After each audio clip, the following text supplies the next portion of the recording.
ચાલો આજે આપણે ભારતના ભરૂચ જિલ્લાની એક શાળામાં થયેલા એક ક્રાંતિકારી પ્રયોગ વિશે વાત કરીએ. આ પ્રયોગે વિદ્યાર્થીઓ જે રીતે ભણે છે એ રીત કદાચ બદલી નાખી છે. આ વાર્તા છે માણુબાર પ્રાથમિક કન્યા શાળાની અને ત્યાંના એકદમ પ્રેરણાદાયક અને નવીન શિક્ષિકા હેતલબેન રાણાની. તો અહીં મુદ્દો શું છે? જુઓ, એક તરફ છે આપણી જૂની પદ્ધતિ, પુસ્તકોના ઢગલા, અને બીજી તરફ છે એઆઈની તાકાતથી ચાલતું સ્માર્ટ લર્નિંગ.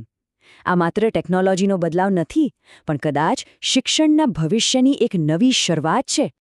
આ આખી કહાનીનું કેન્દ્ર છે પ્રાથમિક કન્યા શાળા માણુબાર, જે ભરૂચ તાલુકા અને જિલ્લામાં આવેલી છે. અને જેમ કે ઘણી શાળાઓમાં હોય છે, અહીં પણ કેટલાક પડકારો તો હતા જ, અને એ જ પડકારોએ કંઈક નવું કરવા માટેની પ્રેરણા આપી. તો સૌથી મોટી સમસ્યા શું હતી? એ હતી વિદ્યાર્થીઓનો ભણતરમાં ઘટતો જતો રસ. જુઓ, નવી શિક્ષણ નીતિ તો આવી ગઈ હતી, પણ તેને અનુરૂપ ડિજિટલ સાધનો નહોતા. એટલે ભણતર થોડું કંટાળાજનક બની રહ્યું હતું. વિદ્યાર્થીઓને કંઈક નવું જોઈતું હતું. અને આ જ પડકારનો જવાબ મળ્યો ડિજિટલ એડવેન્ચર 2.0ના રૂપમાં. આ આખા નવીન પ્રયોગના સૂત્રધાર હતા શાળાના શિક્ષિકા હેતલબેન રાણા. એમણે નક્કી કર્યું કે ટેકનોલોજીની મદદથી શિક્ષણમાં ફરીથી જીવંતતા લાવવી છે. તો આ સિસ્ટમ કામ કેવી રીતે કરે છે? એના 3 મુખ્ય ભાગ છે. પહેલું, એઆઈ ઓડિયો, જે ગમે તેવો અઘરો વિષય પણ એકદમ સરળતાથી સમજાવી દે. બીજું, ડિજિટલ ફ્લેશ કાર્ડ્સ, જે ભણેલું લાંબા સમય સુધી યાદ રાખવામાં મદદ કરે. અને ત્રીજું, અને સૌથી મજેદાર, ગેમિફિકેશન, એટલે કે ભણતરને એક રમત જેવું બનાવી દેવું, જેથી વિદ્યાર્થીઓને મજા પણ આવે અને તેઓ શીખતા પણ રહે. આ આખા પ્રયોગ પાછળની ભાવના શું હતી?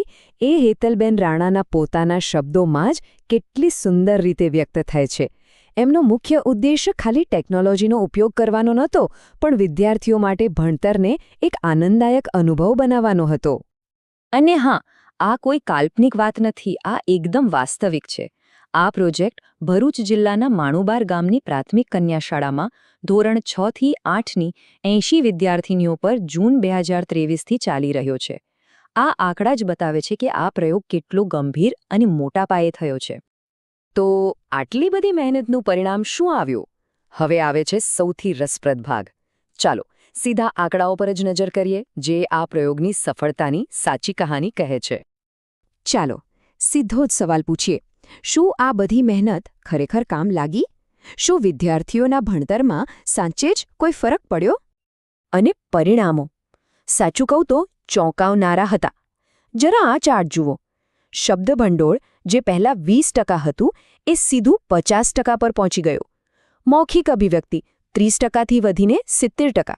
અને કવિતા સમજવાની ક્ષમતા તો સીધી ડબલ, 40%થી 80% પર. આ ખરેખર અકલ્પનીય છે.